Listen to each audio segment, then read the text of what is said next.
Welcome to the Cincy Postcast. I'm Kevin Wallace, and before we get into today's episode, I want to tell you about our friends over at Streetside Brewery. These guys have been fantastic sponsors of the Postcast all year long. An amazing Cincinnati brewery, some good stuff. Always love swinging by the tap room there and grabbing a 4-pack, a 6-pack to go. It's a great operation they've got over there in the Columbia Tusculum neighborhood. And the tap room always has different events. This week, it's a sports heavy week. Of course it is, right? You've got Queen City Fulham watch party on September 14th. They are watching Fulham versus West Ham. And later that evening, it is, no, not in the evening. That is an afternoon game. You've got UC football. That would not be an evening game. UC football versus Miami Bearcats and Red Hawks. That kicks off at noon. And you can check them all out over at Streetside. They've got live music later in that evening as well from 3 to 6, Josh Ferreira. It's a good time to grab a drink, hang out with friends. Dogs are allowed out on the patio. They always have food trucks out there. Right now, Fire Up Pizza is going to be around. It's a really good time. And hey, while you're there, tell them the Cincy Postcast sent you, and they'll knock $1 off of your beer. Each beer that you have there, again, mention the Postcast, mention the podcast. They'll knock $1 off of your beer. So you get to have some great beers, enjoy some cool events going on at the tap room, and you get to do it a little bit cheaper for them showing some love to the Postcast. So thank you, a huge thank you to Streetside Brewery for sponsoring this and so many other episodes of the Postcast. Oh, and on today's episode, I mean, if you didn't see the title of this one, I am so excited to tell you we've got him. Chidozie Awaziem is actually appearing on the show. I really didn't think that this would happen, but this was so cool. Really great conversation with him, folks. It is Hell is Real week. It is coming up in just a couple of days. We quickly look around the league, around the team. If there is any news, we find it, we talk about it. A little U.S. men's national team in there as well. But in part 2, it is a great conversation with Chido. I think you're really going to enjoy it. It was a ton of fun. And then in part 3, I have to say, it is our most extensive preview ever. You put it all together, you have an all-timer postcast.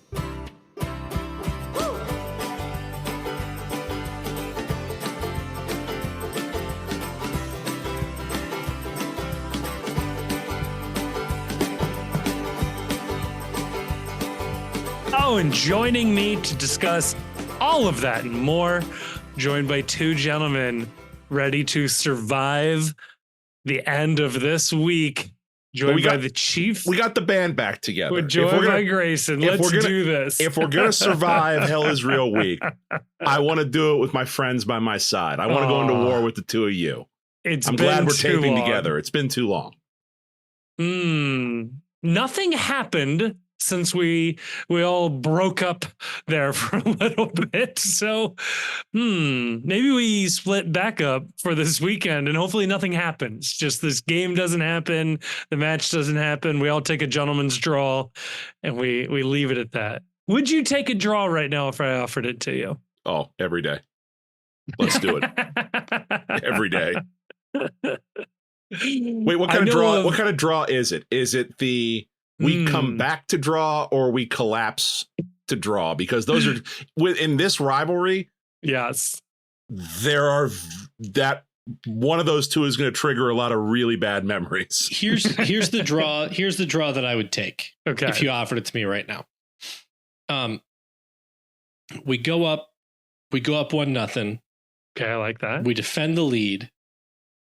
Late in the game, Columbus scores a very obviously offside goal, and it's not called back, and the game finishes 1-1. Because first of all, that would be exactly the kind of game that we would play against Columbus. I feel like it has happened a couple of times. Yeah. Some variety of that has happened a few times. But the other is we get the guaranteed point. But one, we get to complain about the refs, which we always love. We do love this. And two, we get to point out that Columbus had not fairly beaten us yet this season. Yes. I like that. Right. Anytime we you can hold the moral high ground. Yeah. Anytime you can pull the asterisk out with a victory and we can be on asterisk watch, I'm all in on that. The only part of this scenario I would change is it has to be a late referee screw job to win. One of those ones where you get screwed and it's almost like the last whistle. Like it's the last whistle of the game. And then in my head, it turns into one of those 1990s WCW endings where they're just filling the ring with trash because they're so mad at how things ended. And the refs exit the stadium to a hail of responsibly light, non-injurious objects from the crowd. Nothing that's going to hurt anyone, but just for the visual of it is raining trash on the officials. I want the team getting fined. I want people like crying about how fans had no class. I want people banned from the stadium. I want Diego Rossi to drink piss this time. Right. I want Kenny Arena being held back by teenage Hadebi. I want him being held back by the guy that just showed up because Kenny is about to do something that will cost him his career in the league. He's so angry. You know what I want? I want a Kenny Arena red card. That's what else I want. We're owed that. Pat Noonan's already got his. He's got his annual red card. Yeah. I want Kenny to get one. Because I think he deserves his moment in the spotlight. I feel like he's been kind of laboring under the radar for a while, kind of going workmanlike around organizing, when the players are available, best center back group the league has ever seen. And so I want him to get a news cycle. Absolutely. Yeah. How do you get a news cycle so when I grew up, the best ejections in pro sports were the baseball managers that took an ejection. And we were spoiled in this city by having Lou Piniella manage the Reds when I was a kid, who was the king. One of the few generation divides. Yeah. I'm not going to have any lucid memory of Lou Piniella. Oh, no, I'm telling you, look, if you're not as old as I am, I understand it. Go Google Lou Piniella, get some YouTube highlights of he took an ejection like no manager in the history of baseball. We're talking like kicking dirt on people, picking up the bag and taking it back to the dugout with them.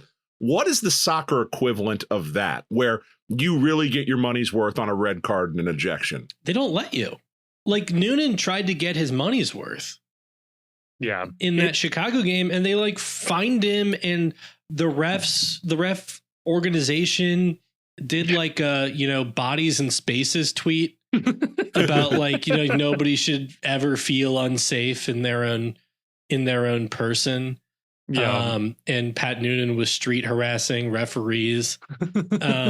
It's like they're doing like the America Ferrera monologue at the end of Barbie over like what it's like to be a referee. And it's like, well, yeah, when you talk about like how it's like to be a woman, like that rings true, and that works. But like they do the same thing, but they're like my identity as a referee. Right. So you can't get Noonan running around like kicking up dirt in the shitty turf and throwing like picking the when Dempsey pulled the ref's notebook out and ripped it up. Like that's a baseball manager type thing. Yeah. And like he still can't go to like some states because of that. Right.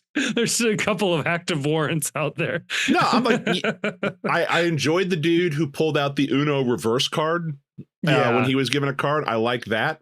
I think the get out of jail free card plays in this space as well. Yeah. I'm okay with going the old Sam Weish and asking for a house mic and cutting a promo on the ref live in the stadium over the PA while the game's still going on. I think that would be electric. People forget that sports are entertainment. Yes. And like, it's fine. Like, it's fine for guys to act up a little bit. Yeah. If they're not causing like physical harm to people. Right. You know? Right. And it's just funny that it's like, you know, in a high adrenaline, pulse pounding, amped up, loud environment, these guys are expected to, you know, act like librarians. Whereas like in, you know, this is fitting because of, you know, what's going to go on later tonight. You know, we let people who have like actual serious jobs act like maniacs like all the time. Like, they're eating dogs in Ohio. I would make the trade. I would make the trade of like letting like Pat Noonan be just absolutely wild every game and have like a politics where it's like boring, nerdy guys being like, well, you know, the deficit is 15% and the absolute correct marginal tax rate is a graduated, you know, 22 to then to 37. You know, hockey has figured this out, that they let people fight. There's some consequence for it, but you're allowed to fight. Baseball has figured this out. The manager can get ejected, but there's no real consequence for getting ejected as a major league manager. It's just sort of, you have to go cool down. And it's accepted that you do that every so often just to fire your team up. Also, it's fun for everybody. The ump gets to do the whole like, right? It's a big, they make a big gesture. Everyone's having a good time. Yeah. And then like, would it really hurt anyone in this scenario where you get heinously screwed in the 90 plus fifth minute, lose the match or whatever, and you just take the corner flag with you? You just go grab the corner flag, and instead of going into the locker room, you climb over the fence into the Bailey, like take your shirt off with the corner flag for Kenny Arena, and just get him on a drum right there. Or you double Stone Colds a beer. That would be the absolute best thing. Is if a coach got ejected, or even a player. Yeah. But it seems more likely to happen with a coach. Got ejected, immediately went up to the Bailey and started hammering a drum. Yeah. Oh my God. Yeah. I really want it to happen. Take the shirt off, leave that on the field for someone to clean up, walk right up into the Bailey. Somebody tosses them a beer, just start banging on the drum. I refuse to leave. Oh, dude, if you give us that, I will pay whatever price increase you want. Charge me whatever you want. If I get Pat Noonan getting a red card and then going up to drum in the Bailey. I mean, we touched on it a little bit last episode, but Grayson, we did not have you here for our favorite subject. And there was a little more news to this with Caleb Porter being fined a stated amount for the first time that I can remember, being fined $20,000 for his comments that partially we read last time out. But I did like this in the NYCFC game. I forget the player's name who said this, but used the quote unquote third team moniker a couple of times. And it was like half sarcastic and half like, oh, Caleb Porter used the third team moniker? No, a player did for NYCFC. Keaton Parks. Yeah. Okay. But he, what I liked about the third team, that the referees tried really hard to make like a thing earlier this year with the whole replacement referee and the lockout and all that jazz, is that there is the implication that they are against you. That like... That's sort of like the little missing piece here that I feel like Pro either did or hopefully did not think all the way through. It's so dumb. I mean, we've talked about it. It's so dumb. Oh, New Zealand just tied the match. Very good, guys. Even more than that, though, it's that if you call yourself the third team, I'm going to ask what you consider a win. Right? Like, what is winning for you then in that point? Like, now there is a predefined set of scenarios whereby you think you have emerged victorious, because there is no such thing as a team sport where the goal isn't to win in some way. Right. Like, I'm trying to think of like another. I'm trying to think of an analogy for how silly this is. I mean, it'd be like if there was like a war, like a civil war in a country. Yeah. And then the UN came in to do their like human rights monitoring. And they were like, the third belligerent is here. Right. Or like if you suddenly found yourself arrested for something, like you were arrested and you were taken to court and you're like, I'm demanding my day in court, and you hire your lawyer and there's the district attorney or the prosecutor on the other side, and you're like, okay, I'm going to finally have my day in court. You'd be rightly suspicious if the judge announced, well, we're forgetting about one other participant in this court case. Right. This person is serving a life sentence, but boy, I got to tell you, the judge crushed it in this one. The judge really won this one. All right, we have opening statement from the prosecutor, opening statement for the defense. Now the court would like to address everyone. It's like, I'm not cool with this. Oh God, yeah. Like, is the concession staff like fourth team? Right. The media is clearly the fourth team. The media upstairs. Like, I understand, like, media being third team is like it kind of makes a little bit of sense. Yeah, because they're like they're an interested party that has their own agenda. Yeah, and not to be like, all media, but media's got their own interest, right? Yeah, and they come in with a perspective, but like the refs are not supposed to have a perspective. Right. It's the old, like, I'm just calling balls and strikes. Like, literally in baseball, there's a good argument for replacing them with robots. Like, they shouldn't have their own personalized strike zones. Like, this is insane. So Kevin Wallace attempting to replace people with AI and machines. Trying to be an anti-job creator right here. I have always been in favor of robots doing jobs. That's the dream, everybody. Never lose sight of that. Yeah, here's the problem. Like, the dream is like fully automated luxury communism, right? Yes.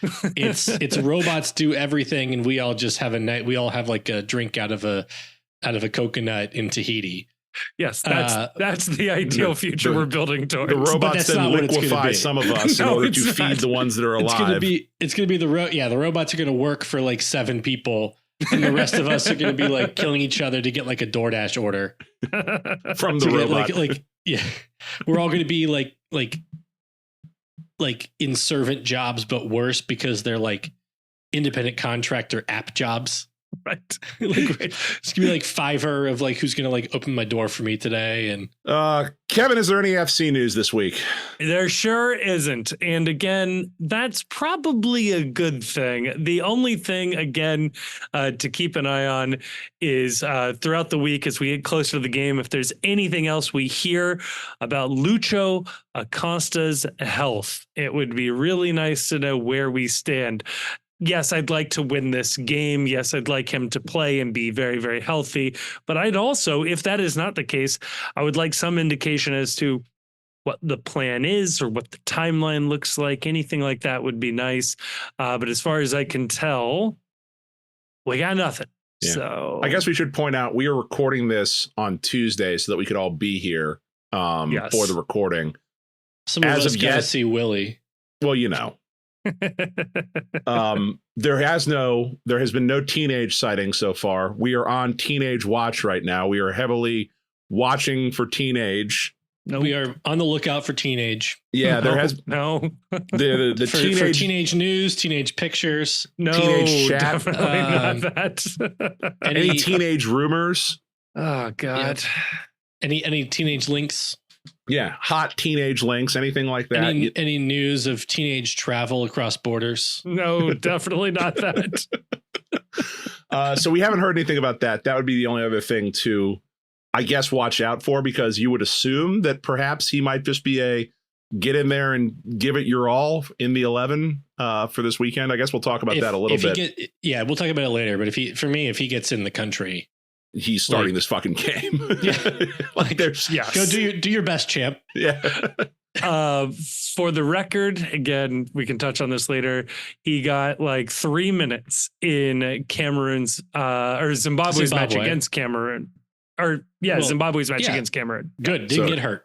Then he is hot to go, as the kids say. He's hot teenage to go. Oh, God damn it! No, I don't like any of this. It's important to know about things like Chappelle Roan to Dave Chappelle Roan. Oh God. to the teenage listener, to the teenage audience. Oh boy! I know somebody who keeps. I know somebody like in real life who keeps saying Chappelle Roan. No, it's my favorite thing. You can't be mad at you can't be mad at them because it means they read it. They've only heard the word. They've only seen the word in writing. They have not heard the word said out loud. Just you should applaud them for being a reader. For looking at Tim Waltz's summer playlist. Right. Or being a member of the Pink Pony Club, I guess. Who's to say? Kevin? So nothing on the FC front. Nothing on the FC front. A little bit of MLS news. Yeah. Little MLS news. A little bit of MLS news here. The MLSPA, yes, those fine folks, have released their 2025 free agency list or free agent list. I always find this list to be a little confusing. So in theory, these are all the players that are going to be free agents if nothing else happens. Although I always find this list to be like slightly weird. There's always a ton of options on these that are just like never called out, or sometimes they're called out. But a lot of these players actually have options that are not explicit. I don't know if that's like a political thing that like the MLSPA is against the options. They don't want to acknowledge them. Some of them are. And then others are people that are absolutely going to become free agents. So, of course, the names and the news that everybody wants to see there. FC Cincinnati has 4 players on this current roster, according to MLSPA, that if nothing else happens between now and then will become free agents. Those 4 players are Yamil Assad, Nick Hagland, Miles Robinson, and Sergio Santos. Now, Miles Robinson does have a pending option. Sergio Santos has a pending option. But Hagland has a pending option. Yeah, Yamil Assad has a pending option too. Also has an option. There you go. So only Nick Hagland doesn't. Although, please somebody correct me. I could have sworn they announced something about Nick Hagland. Or was it just coach talk saying that they wanted to keep Nick Hagland around? It was just coach talk around Hagland's season-ending injury. Okay. Where it was just that they said he'll be back, but it was like, it was like not specific in what capacity. Yeah. But I'll say this. I don't think there's any real chance that Nick Hagland is suiting up for another MLS team next year.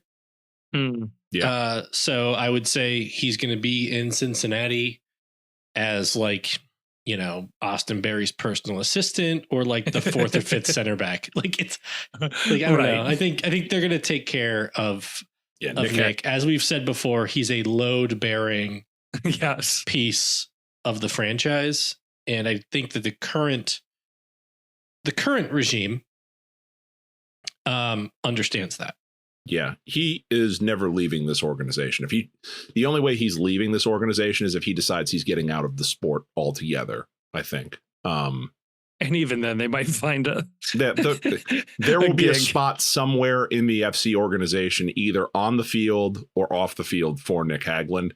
Yeah. I think it's probably just going to come down to how is he feeling come next year, and to what degree does he want to work himself back into a playing shape, or what does that playing shape look like when he gets to that point? But Nick Hagland will be a part of this organization for a long time, I think. It's this organization is basically free money from the government for Nick. He's got a like middle class ATM, I guess, like an ATM that will provide him with like a annual middle class lifestyle for the rest of his life if he wants it. Yeah, the club is the equivalent of the dude that has had the question mark suit back in the day. There's just free money for Nick Hagland whenever he needs it. But the thing is that you wish you had him right now. I mean, boy, do you wish that he was available to suit up for this match on Saturday. And in terms of if he's not playing for this team is starting to accumulate quite a lot of alums, and that's a good thing in terms of keeping a culture and building a culture for this team and for the city.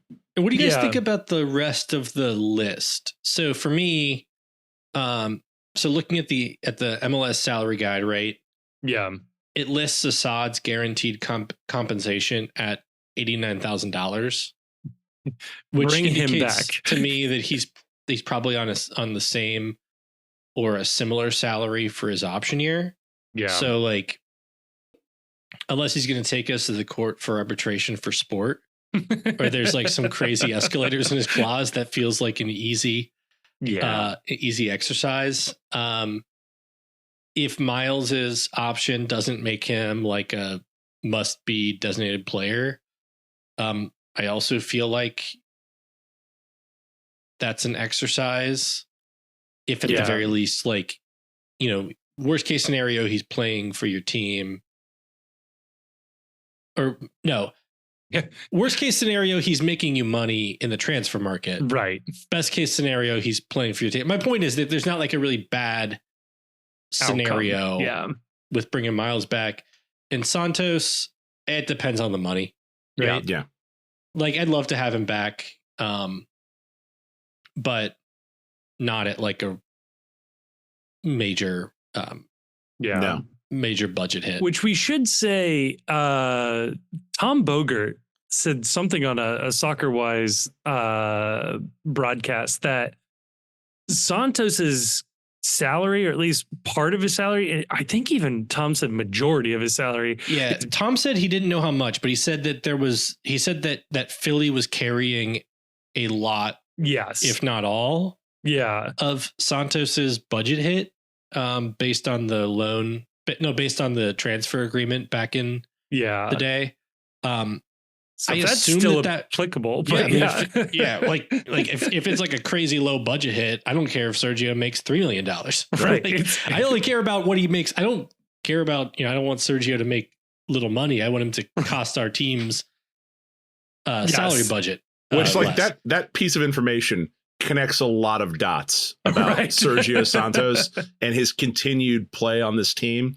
Because like, how many times did you look at that budget number and think, God, how are they justifying keeping him around? How are they not bought his contract out? That's so much money. Well, if Philly's carrying a lot of that, then all of a sudden it's like, oh yeah, vibes guy, where you're not paying him anything. Some other team's paying the nickel for it.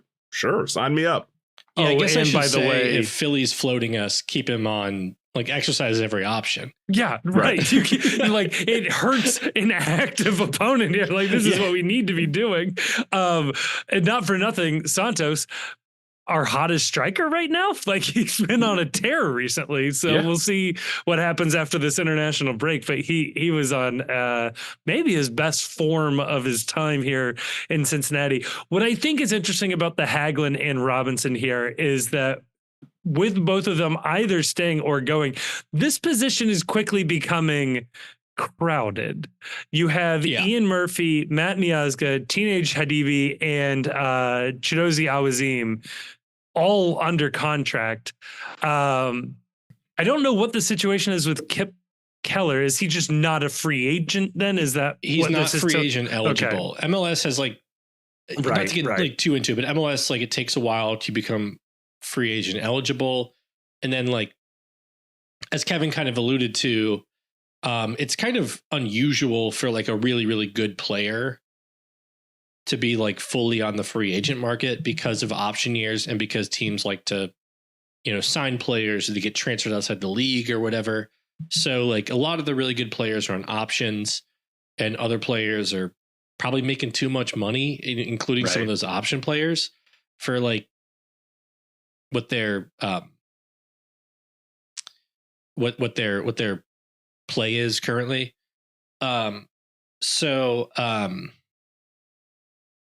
Keller, I think, would not be yet eligible for free agency. I think you need like 5 years in the league. It's like 4 or 5 years, and he's only got 3 because he came in 22. I think this will be he has the same amount of years as Ian Murphy. Yeah. So he's not free agent eligible. He has an option for 25.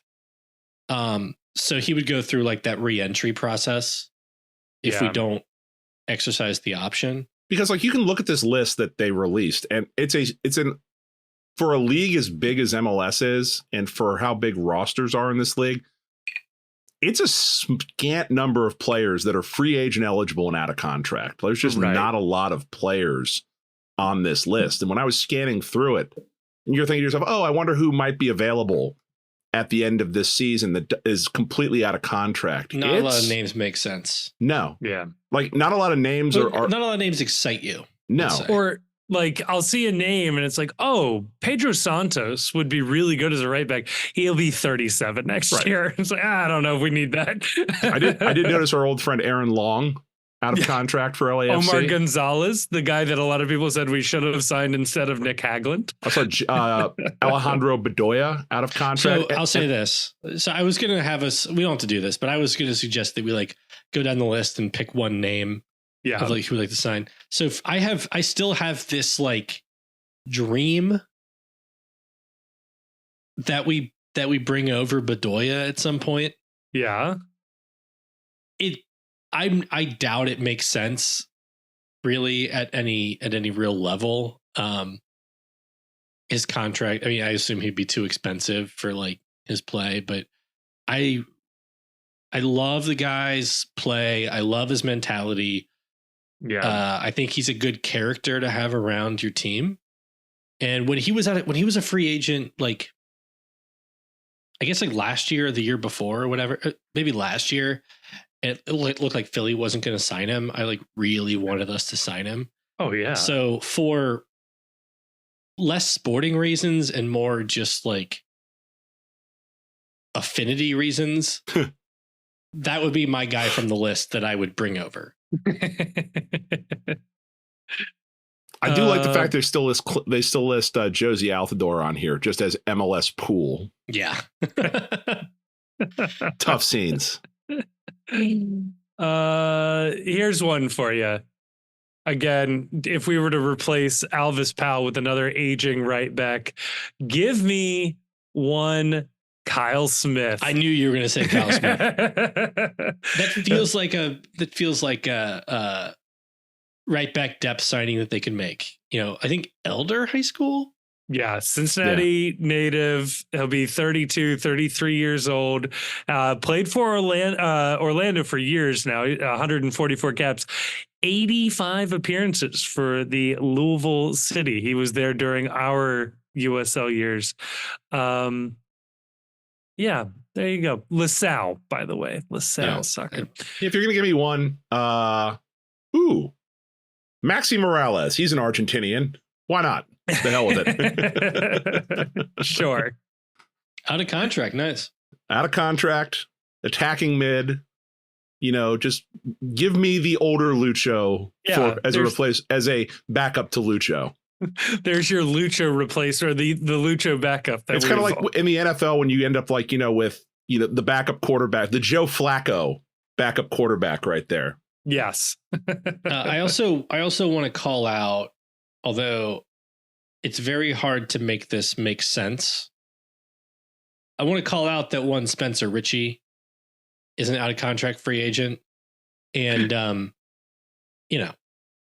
is Ben Lunt too. What is Ben Lunt? Ben Lunt's pending option, which I assume that they won't pick up. Yeah. But Spencer Ritchie is one who, might not make sense on a roster standpoint, but I'd welcome him back. I'd welcome him back with open arms. Mm. I would spam whoever we need to spam to get him on the podcast if he came back. Yes. Here's another one for you. Every bridge I have. He's pending option, but knowing this ownership group, they will not re-sign anybody. Joseph Martinez. Not because I'm dying to have Joseph Martinez, but because you are suddenly the lead team to land Almiron back from the EPL. So just you want him just so he doesn't score against us anymore. Yeah, actually, he has a nasty habit of destroying us. I know Joseph has had I guess locker room issues or issues with the coaching staff up there, but I think on the right number, Joseph still has it as somebody you can who can find opportunities and finish. I mean, if you were to swap out, say, Corey Baird for Joseph Martinez, would you be upset? Yeah, that sounds. Yeah, I would not be upset if we literally gave Corey Baird's contract to Joseph. Yeah, I want to meet the person who would be upset about that. We may be able to trade Corey. Montreal for Joseph Martinez's rights. Actually, feels like something that they would go up for. They might actually be interested in Corey Baird just for the Joseph Martinez rights. Right, exactly. So there we go. So free agency. Let's do this though. Of the FC Cincinnati guys, do we expect all 4 back? I'm going to say that Santos does not come back. I think that's probably right. Yeah. Well, how do you define back? So Haglund, I think they would include Haglund being like a PR rep or something for FC Cincinnati. I'm fine with Haglund being an academy coach. Put him alongside Ledesma. I would also define back to include exercising Miles's option. Okay, that's what I was going to say. Transferring him to the Netherlands or Belgium or whatever. Yeah, but we don't decline their options and they become unrestricted free agents or whatever. The only option I expect to be declined is Santos. Unless exercising the option keeps Philly on the hook for the salary. Yeah. and I assume that there's more money for him somewhere in South America on a free than we'd be willing to offer. And if that's the case, happy for him. If he's back, also happy for him. Yeah. Like I said, he's been on a tear. I just don't expect Miles Robinson to play for this team next year, one way or the other. I don't really either, but it seems that's a future us conversation. It seems silly. It would seem silly to me not to exercise the option. Yeah, unless there's like a gentleman's agreement. Some very specific circumstances that exist that we're just not aware of. But assuming it's just like a typical do you want to exercise the option of the player or not? Feels like an easy exercise, and then if that includes transferring him overseas or trading him somewhere for GAM, so be it. Right, man. But think about that center back room for a second: Miles Robinson, Matt Miazga, Adibi, Awaziem, Murphy. I'm thinking about it, and I'm just imagining what else has to give in order to make all the money work on that. Future us problems. Deep bench. Do a couple minutes on something else that's going on soccer related tonight. I think what Grayson was referring to here is we have an event that just went down here at the old Teak in town, TQL Stadium. And I'm going to be honest with y'all. I saw some pictures from around the kickoff time, and then I watched a little bit of this game. I don't know that the U.S. men's national team's coming back to Cincinnati anytime soon, based on how the ticket numbers looked on this. It looked a little Spartan, and I don't know.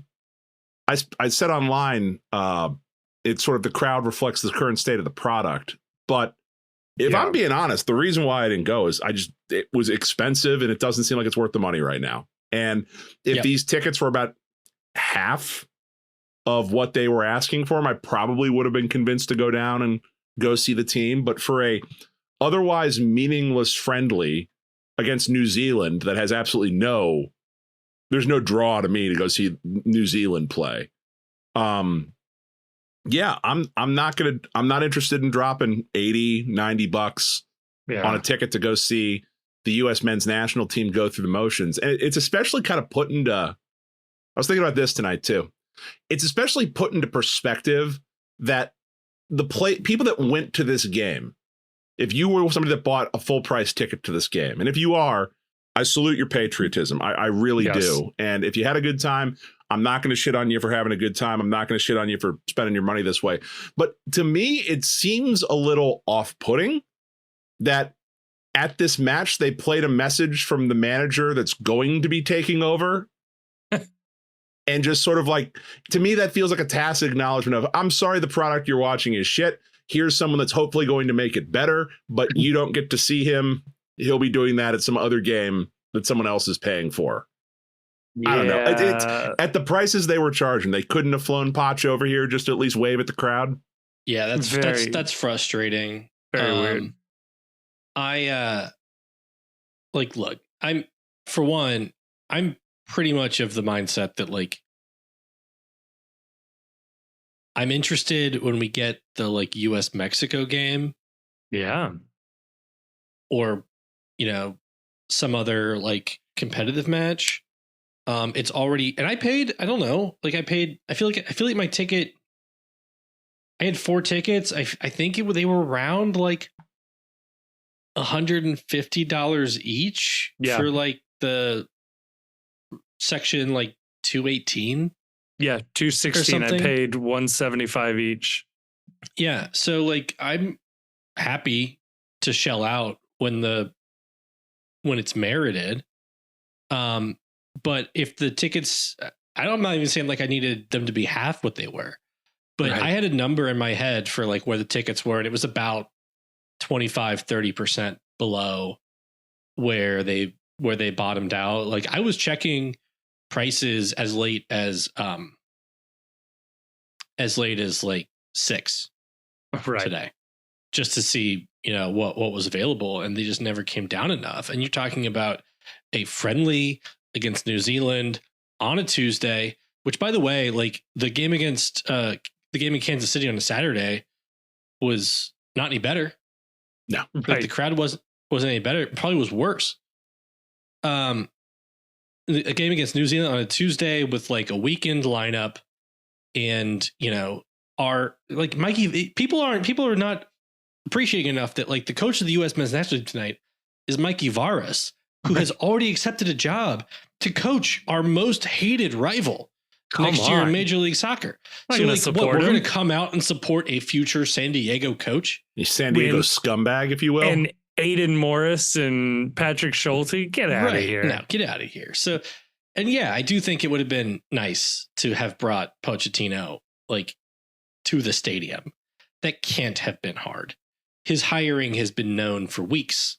Yeah. At this point. And so, they're asking too much money. They're delivering like bottom shelf product.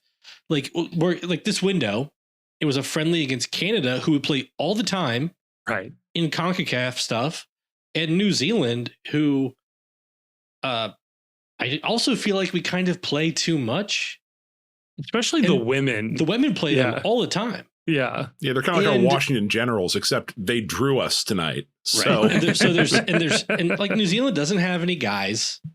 No, we don't care about that team. It doesn't. Well, at least it shouldn't test the team in any meaningful way. It might have. I mean, what are we paying for? Right. I guess. And I think about this. Like people complain about fans acting entitled. Fans can be annoying for sure. But I can't think about anything more entitled than putting together the friendly that they put together tonight, and then being like, oh, also it's like $80 to sit on the second tier. Right. Yeah. they act like we're just hogs who are gonna eat the slop. Right. Or they're entitled to the USA Mexico atmosphere for this game. That, we should have a giant tifo, and there should be a giant march, and there should be this and this, and it's a shitty, useless, friendly. It's a cash grab. The people at this point, because they've educated the fans to the point now, and especially in a market like Cincinnati, everyone's aware this is a meaningless game. Everyone is aware it's a friendly. Everyone's aware that it has no stakes, and when you educate your consumer and your consumer learns enough that this is basically a preseason game, you can't expect them to pay full season prices to watch a bunch of people go through the motions, especially when you've got an interim manager in there. And this is a problem for U.S. soccer because we're auto qualified for the next World Cup. There will not be a match with any stakes that this club plays until 2026 with the first team, really. Yeah. Like, it's going to be a lot of friendlies, and they need to recalibrate a little what the purpose of these matches are in terms of, number one, what is it for the player pool? And what is this for the fan base that you're trying to grow in this country? Because if you're going to go around the country barnstorming at $125 or $150 a ticket to watch games that don't matter, you're going to play in front of a lot of empty buildings. It's just a fact. And I'll tell you what, I said before that like I would have paid, 25, 30% less than the tickets were getting to the game. They could have bridged that gap by like calling in Miles Robinson and Roman Celentano to this team. Yeah. Like I would have gone to see, our guy. Like I would have gone to see like our guys. Right. Right. I mean, but as I think you guys said on one of the shows that like they probably like pointedly didn't call our guys in because of the "we want Brandon" stuff. Yeah. We got reports from Abby that they're booing Aiden Morris at this game every time he touches the ball. Which is there's no stakes to this game. It'd be one thing, and I could be talked into it for sure. But it'd be one thing to be booing Aiden Morris during like a U.S. versus Mexico World Cup qualifier or like a Nations League game or something. But for this game, with Hell is Real coming up this weekend, right? Yes, for this game during the week of Hell is Real, boo. Yeah. Boo. Don't vote. Boo. Boo. I'm absolutely convinced they didn't call Miles Robinson or Roman up because they knew that you do that at this game, it's going to be an entire crowd chanting, "We want Roman," for 90 minutes and putting the manager in this untenable position of, I'm just the interim manager. Fuck it. We are going to sub in a goalkeeper in the middle of a friendly. But also here's something to just mention. Okay. US Soccer did the whole like hire a consultant, do a global search. I want this job so badly. I want the consulting, hire, coaching jobs. These people are stealing money. They are stealing money. They hired Matt Crocker's former coworker. Yep. Matt Crocker, the sporting director or whatever for US Soccer, worked at Southampton when Pochettino was there. His friend.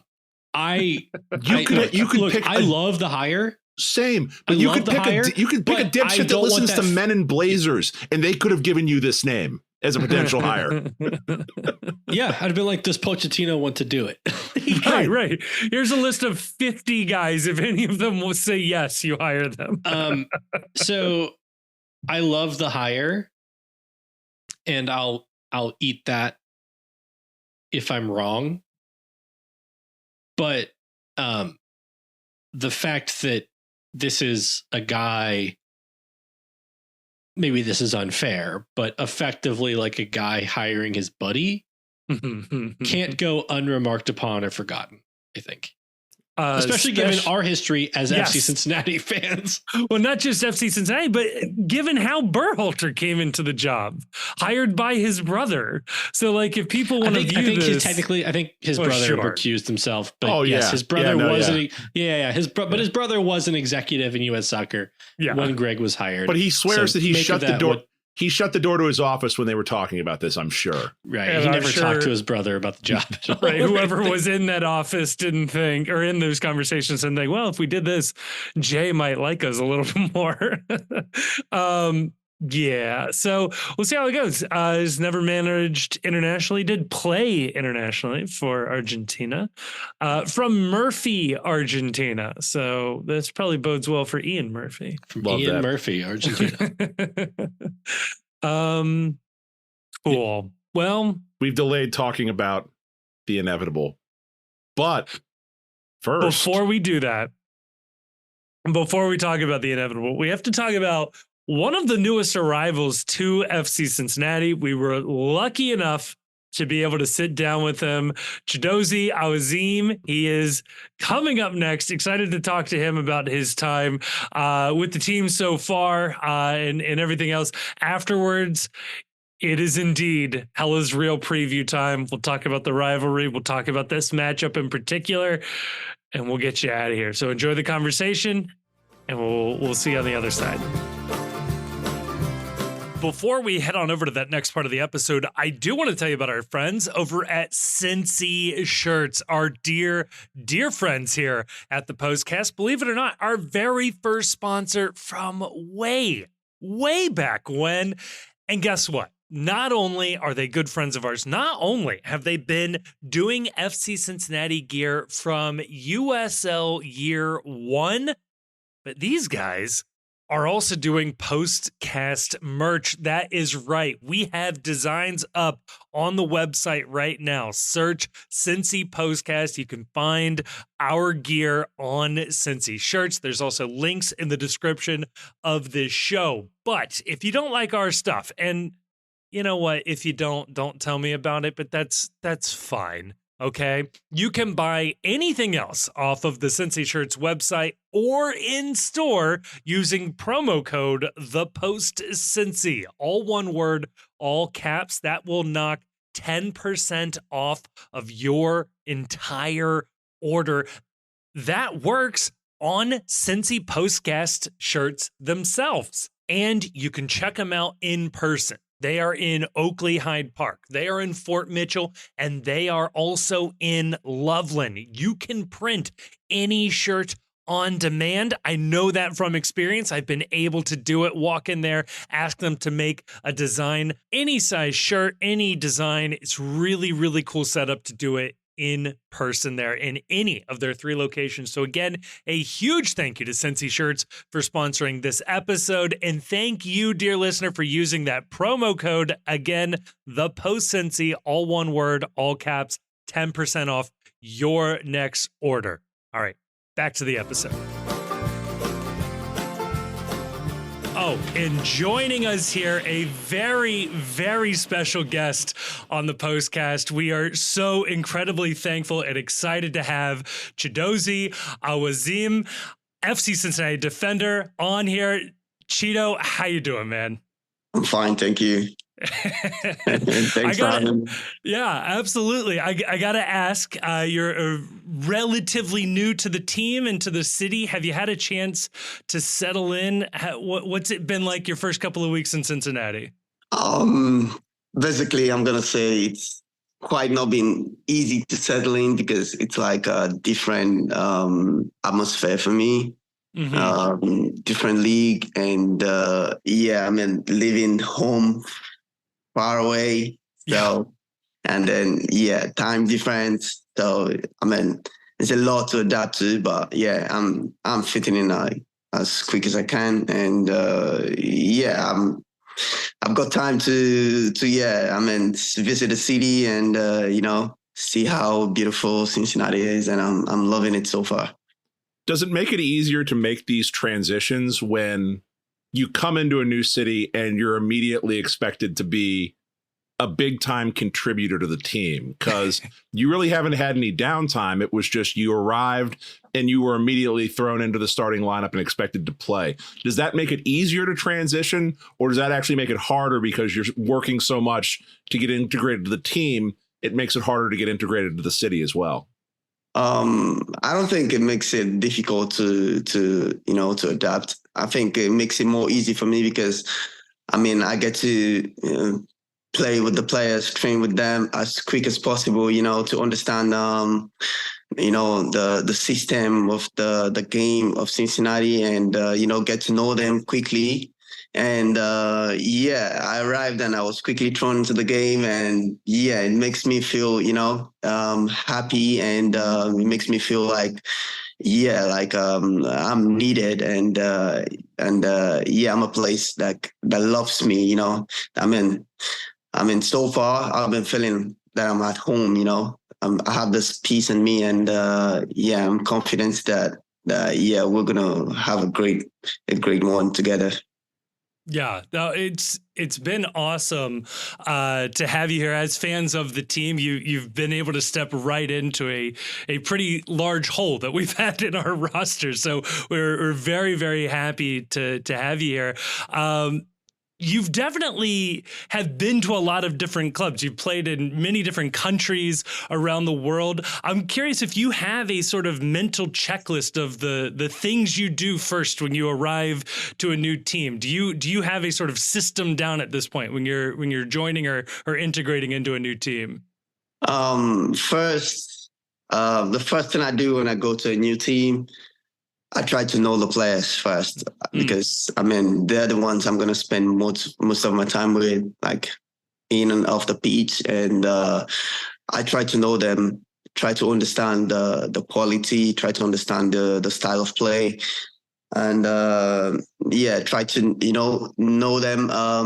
What they like, what they don't like. Try to know their names, most importantly, and because it's quite difficult, to know all the players' names. Like at the first when you arrive, it's quite difficult. So basically, it's what I do first, and I'll be like calm to understand the like the environment. Try to take it gradually and try to understand first, and then I can fully go in like 100. So do you go onto the team website and look at all the photos and try and like study ahead of time while you're on the flight to learn all the names? I do that. And I mostly watch like some of their highlights, I mostly watch some of their games, their life, I try to, to get as much knowledge as I can, try to know the players and like how they play. That's why I watch the games and, support them also to win. So that when I'm coming, I'm gonna meet like a beautiful and a light in the environment. So this is basically what I do, and also because I know the players are gonna help me to they're gonna tell me good places in the city, like restaurants, where to visit. Yeah. So I try to, integrate with the players first and have conversations, and they tell me everything like they did in Cincy, and it was pretty amazing.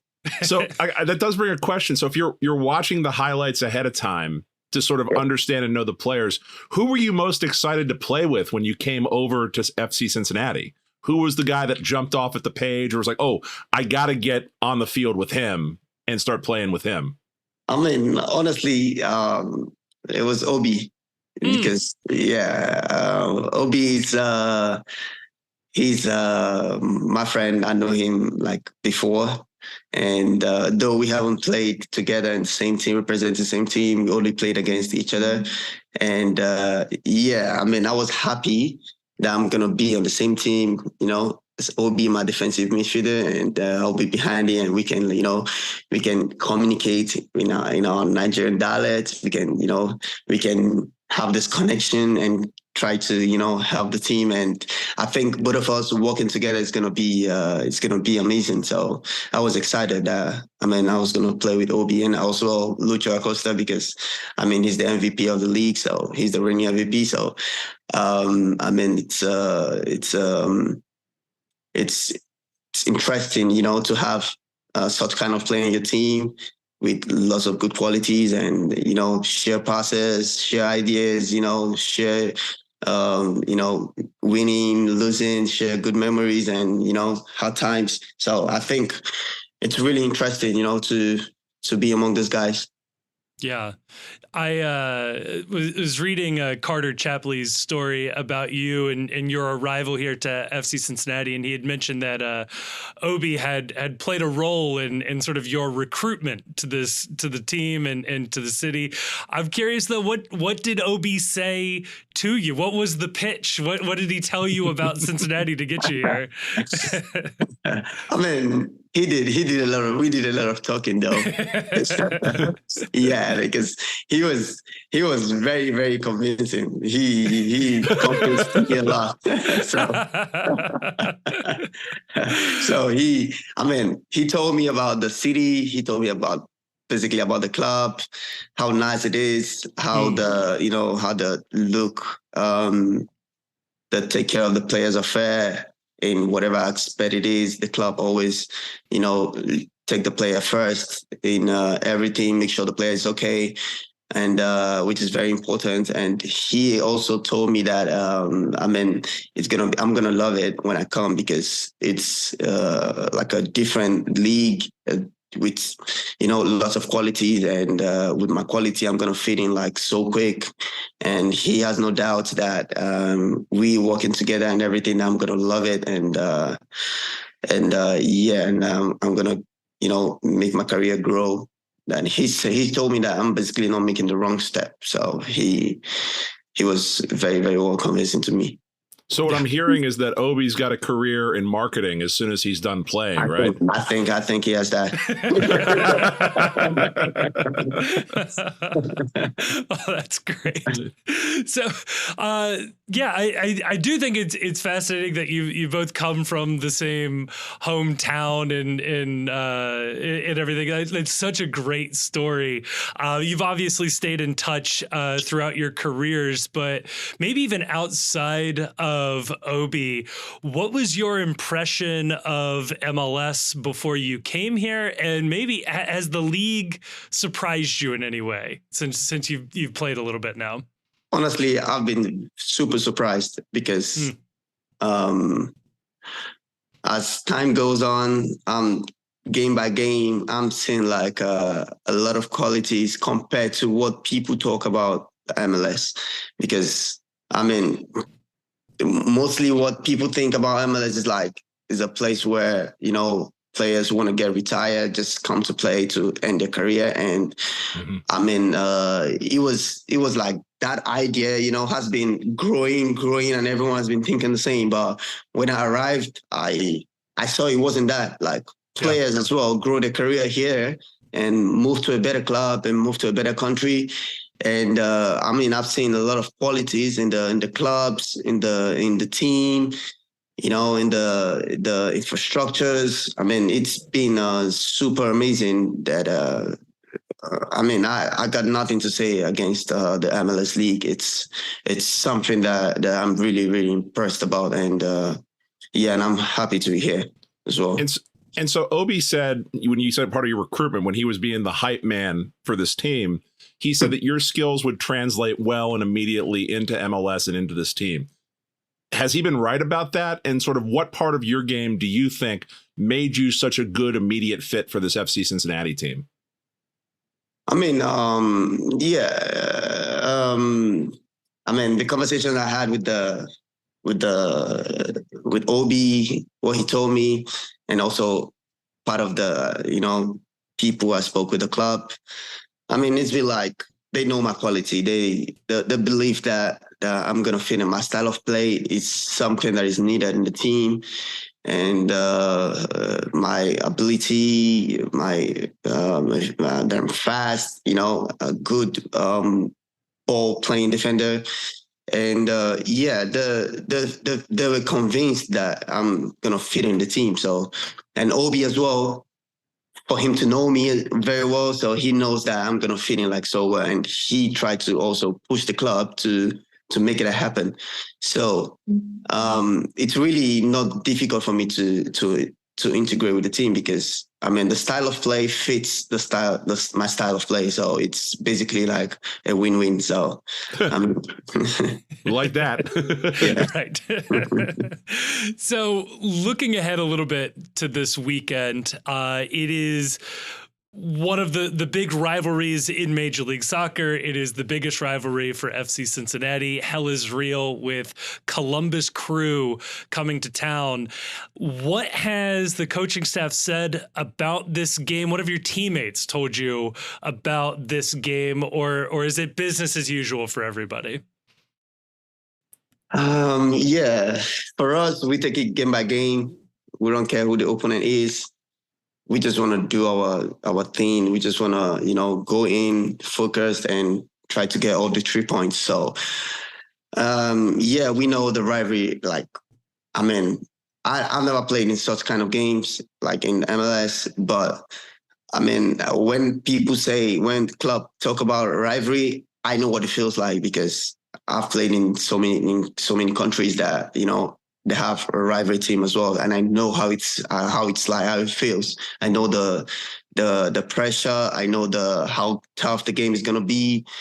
So I mean, I'm prepared already, mentally and physically to make sure that I'm up to the task, to going to combat with Columbus. And yeah, I know it's not gonna be an easy one though, because I mean Columbus, they're the champions of the League Cup, and yeah, they have a very good team. And yeah, I know they have dangerous players as well who can be, dangerous in our box. So I mean, we just try to, hold and try to manage our team and just be focused and go game by game. And I know that with the way everyone is prepared for this game, I believe that we're going to have a good one. And I'm kind of curious, though. So you've played in so many different places around the world, so many different teams. What is the biggest rivalry or the best rivalry game that you've been a part of in your career? Because nothing makes football like a good rivalry game. What's been your biggest or your best one that you've played in your opinion? I mean, the best one I've played is FC Porto against Benfica. I mean, that was my debut for the Porto first team. That was your debut? Yeah, it was my first game for the first team. Yeah, it was a classic goal. Thanks, coach.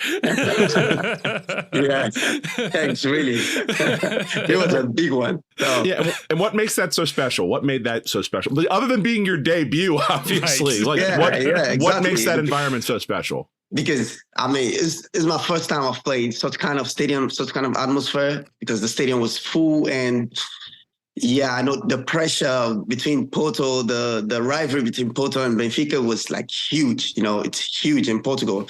And both teams, they want to win because you're going to speak more. You can boast, you can come out and stand So, I mean, the rivalry is so big in Portugal that if you're in that pitch, I mean, the pressure you're going to feel in from the fans, from the referee, from the players, from how the game is, how aggressive it is. I mean, it takes a strong player mentally to hold that. So, I mean, it wasn't easy for me. It wasn't easy for me. It was like at the time when we came out for the warm-ups, oh my God, I was already like doubting myself, because it was full. Because the game was played at Benfica's home. So, like when we came out of warm-up, it was already all right in the stadium. And there was no, like, our fans was just like a little bit, this tiny bit up there, just sitting there. Yeah, so it was, it was really, really terrifying for me because I was scared. Like I was shaking, honestly. But when the game started, after the first couple of touches, after the, first couple of actions, I began to feel confident within me. And I was making the right passes. I was defending well. And the game turned out well for me. And then we ended up winning the game 2-1. Well, there we go. Wow. Love that. Love that. It was something that got me like to a high level, the game. Do you like those pressure-filled environments like that? Or do you prefer just a normal laid-back afternoon at the pitch? No, I prefer those kind of pressures because it brings out the best. It makes you more focused because you don't want to make mistakes. There's gonna, it's a big game, so you don't want to be the one. You don't want to make mistakes that's gonna make your team lose. So, I mean, it makes you to be more focused. Arriving on time on the tackles. Making the right passes at the right time, being at the right spot at the right time. There are a lot of factors with that. I mean, so it basically makes me, put my concentration 100% in the game and try to give my best. So I think I like it because it brings out really brings out the best in me when those kind of pressure games comes. Yeah, well, the challenge there to the Knights of the Bailey is they have to give the team an atmosphere equivalent to Porto at Benfica. That's the gauntlet has been laid down. These are the environments our players expect now. So I'll give you permission, Cheeto. I feel like we can be on a Cheeto name basis right here. If you think the environment could use a kick up, don't hesitate to turn around and tell the Bailey to get up. Go ahead and give them one of these. If they're not meeting your standard for what a rivalry match energy needs to be. Yeah. Let them know. Let them know we need to get up for this moment right there. If that's going to pump you guys up. Exactly.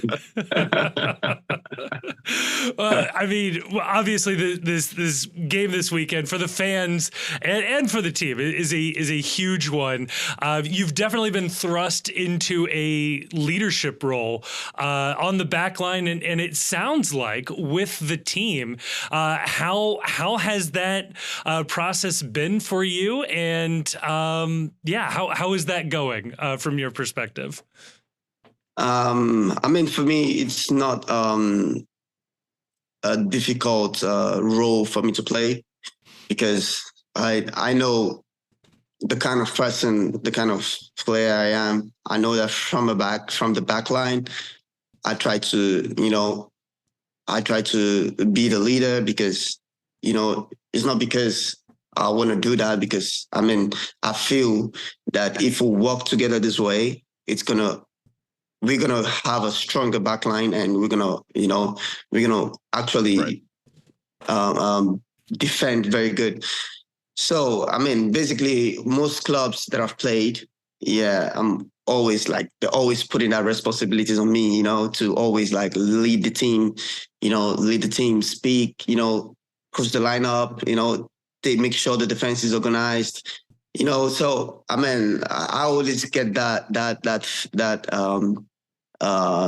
instructions from the coaches, and which makes me responsible for from the back line. It gives me okay, I'm the one taking care of this line. If something goes wrong, I'm gonna have myself responsible. I just myself, it's not, I'm not saying that the coach or the team or the club is gonna hold me responsible. So I'm just gonna hold myself responsible because I know that I can do better. I can speak to him, to the player next to me, to do better. And then the whole team's gonna be better.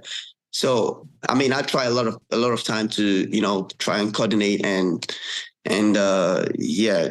make sure the defense is well organized, so we don't have to take goals. And yeah. So ahead of the big rivalry game this weekend, do you want to offer any predictions for this weekend? It can be anything you want to say, even if it's just we're going to play hard. Any predictions for how this match is going to go this weekend? For me, we're just gonna go in hard, the way we've been doing. The last game. The last game we all went in, focused, prepared, and I think we're going in the same, because we don't want to lose. We don't want to drop any points. We just, we don't care if it's Columbus or playing. We're playing, I don't know, any other club. Yeah. We just want to go in the way we do, play our game, and try to get all 3 points. So, the fans and everyone, they should expect nothing but a good outcome from the boys, and because everyone's pretty ready. Oh, love to hear that. Music to my ears. Chido, thank you so much again for your time. This was awesome. We wish you guys the best of luck this weekend and the rest of the season, man. Thank you. Thank you very much. So much. Great luck. Very much. Let's go this weekend. Thank you. Bye-bye.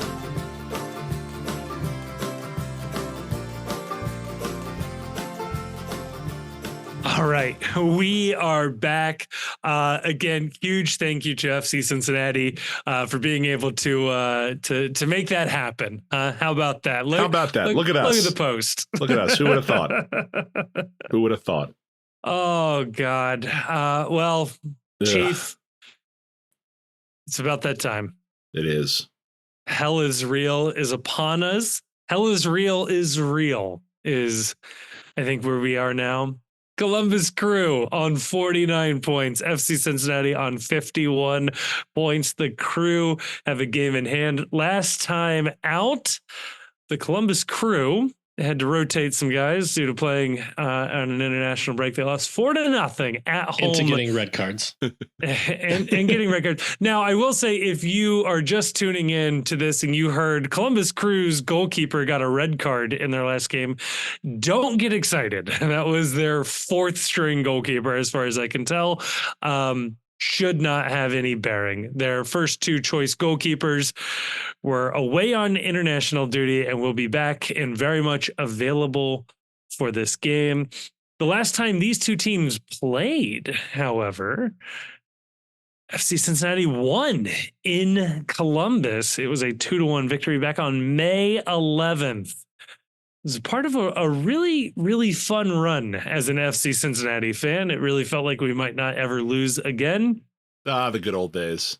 And then we did, in fact, lose again. And again. Okay. There were a couple of losses in there. Who can really say? Overall, this rivalry stands 7 wins to the Crew, 4 wins to FC Cincinnati, and 4 draws. Does that include the Eastern Conference Finals one? Because that feels like, you know how they've got like regular chats on the live stream, and they've also got the super chats on the live stream. That's the super chat of victories for the Columbus Crew right there. So not only does it include that one, it includes the biggest, largest lopsided victory in the rivalry. It goes to the Columbus Crew, but I'd be happy to pretend this one doesn't matter. In the infamous MLS is back. No, it's hashtag MLS is back. Hashtag MLS is back. They beat us 4-0. I'll say this. That was unsporting of them. One of their players either got hurt or faked an injury, and Adrian Regatin had a clear open shot. Oh yes, to put us up, I think 1-0. Can you get the sound drop from Jonah for that too, by the way, Kevin? I'll do my best. Okay. And instead of shooting it into the goal, he kicked it out of bounds because of the injury. And then, despite that act of, I think, like extraordinary sportsmanship, carrying yourself with the class befitting of a representative of the great river city of Cincinnati, the Paris of the Midwest, many are saying. The Prague of the Midwest, even. The Prague of the Midwest is kind of something that people are trying to get going. The Bordeaux recently of the Ohio River Valley. Yep. Maybe, and then despite that bit of class, the absolute mongrels up in Columbus decided, no, they did not care about sportsmanship, and they beat us like what, 4-0. 4-0.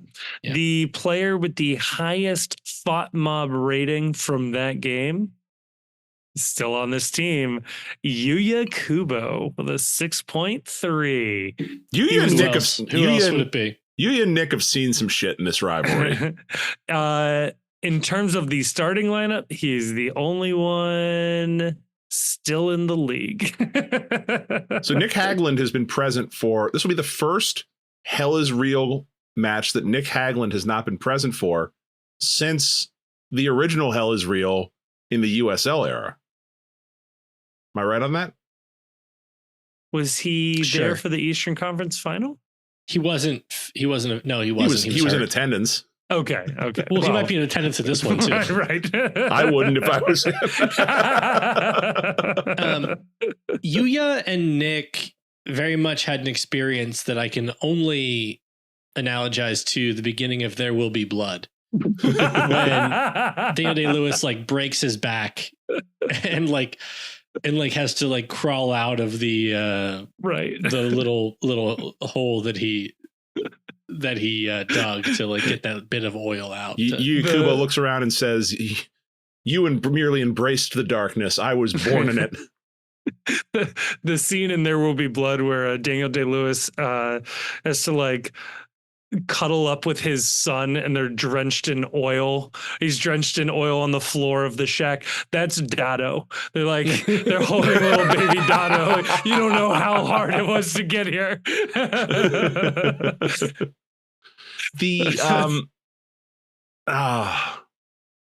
You talk about this rivalry, and there's been a lot of bad moments in this rivalry. Speaking of bad moments in this rivalry, this was flagged to us by Andrew Prentovic. The FC Cincinnati, I have to call out the FC Cincinnati comms team here for a second. FC Cincinnati has a TikTok account, allegedly, I will say, I did not see this, where they posted the top 5 moments from the Hell is Real rivalry on TikTok. GB Fall not mentioned or included in the top 5 moments of this rivalry. Thank you. Fuck that hard. Yeah. That is the best moment of this rivalry. Arguably, that's arguably the only moment we have to hang on to. That's what I said. Is there another one? Like you talk about things that we can't undo. We can't undo the fact that they beat us on our field for the Eastern Conference Finals to deny us a trophy in our best season ever. The one thing they can't undo is that we had a guy we got on a free from Kazakhstan, scored on them and beat them in a match when we were a division lower than they were. They can never go back and get that over us. The only reason that's not above the Eastern Conference final loss is we didn't go on to win Open Cup. Right. Like if we had gone in to win Open Cup as a level 2 team, that would be unbeatable. Yeah. Like because we can't play an MLS Cup final. Right. Like you'd have to, like, I can't imagine what it would take for them to overcome that. However, Red Bulls, goddamn Red Bulls. It always comes back to them. Right. Our real rival might be beyond. It's goes San Diego, New York Red Bulls, Columbus Crew.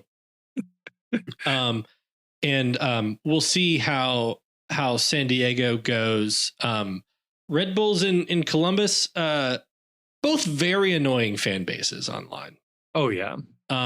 Humorless, soft, the MLS originals. Needy. Yeah. Like Columbus especially precious. Columbus is both like needy and precious. Yeah. Like you can't like say anything about some of the struggles they've had because it's like it wasn't their fault. It's obvious they're a victim of circumstances and a conspiracy to hold them down. Ownerships, groups that wouldn't invest in their city, stadiums that were falling apart, a stadium that was so hard to get to with nothing around it. And to go to those games was so very difficult. By the way, I want to point out, I have walked to that stadium from the short north. They offered a bus for college students for free from campus to the stadium. And also, I walked from a bar. I don't know where that bar was before USA Mexico the one year, but I was drinking at a bar before that game, one of those games. I think I know the bar. It was fine.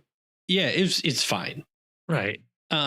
So, but I guess Crew fans are more annoying than Red Bull fans. I do want to add a caveat that if you're a Crew fan and you're listening to this, I'm not talking about you.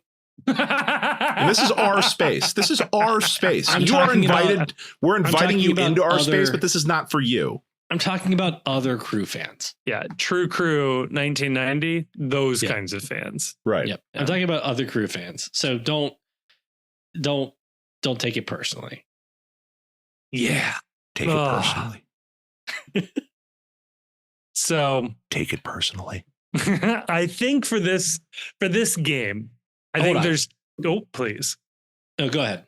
No. I don't. Wait, you can't just tell them to hold on and then nothing there. Well, because I thought Kevin was going somewhere else. Nope. And I thought he was getting ahead of us, and I think he's not. So I want Kevin to go ahead. Okay. Well, I was going to say going into this game, there are, I think, 2, maybe 3 main storylines from the FC Cincinnati perspective that I have in my mind. And I'm curious maybe where these rank and what I am missing. I think the first one is the back line, the defense here. It is ravaged by cards and potentially new signings and additions. I think that's interesting. And there is one story number one. Only one. And it's one story. He is little.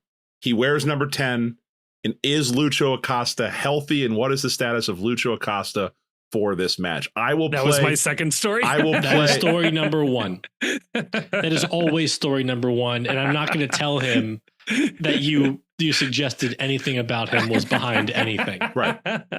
Like I will pull 3 fans out of the stadium to play center back for this match. I will take my chances as long as Lucho Acosta is on the field. Like that's it. Sounds like a Yup Stomp strategy, actually. We tried this. Except they were 3 random people from Europe. Just any 3 people from Europe. Yeah. Go ahead. Yeah, they're Scandinavian. It'll be fine. Yeah, no, we'll talk about the center backs in a second. It's got to be Lucho. Lucho has to be the number one storyline. Is Lucho Acosta starting this game? Is he match fit to start this game and play 90 minutes? If he isn't, if he's on the bench still after this extended, we'll say recess from competition, if he is still not match fit for 90 minutes right now, that's a problema. And someone that writes for a living about this team needs to start asking some tougher questions about what the status of Lucho is. We haven't heard anything as of taping that would lead us to have indications one way or the other. It appears he's been back at training for quite some time. If he can't go the full 90, this match becomes exponentially harder to even consider getting a point out of. I'll say this. I don't think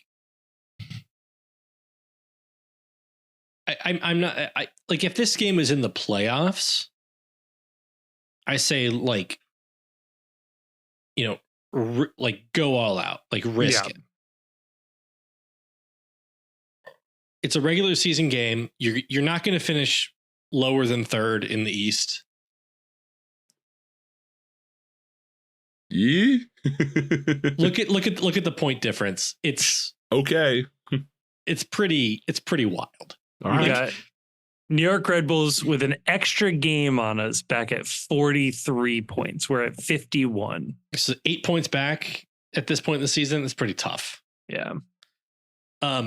As we've noted, you have to win your games in hand for them to matter. It's true. People forget. So I really don't think we're going to finish worse than 3rd in the East. It is about getting healthy for the playoffs. I want to see Lucho starting the match. I'm not going to be mad if he's on the bench to start and plays, you know, the second half. I'm not going to be mad, but I'm going to have a lot of questions as to how serious his injury is and what exactly is going on if after 2 weeks off, he is unable to start another match. And I don't think it has anything to do with Columbus. I don't think it has anything to do with the rivalry. I am just looking at this from the point of view that he is the most important player on this team. And after this much time off, if there's still a problem, we need to talk about what the timeline for full fitness looks like. And at this point, you know, I don't want to be an alarmist or jump ahead.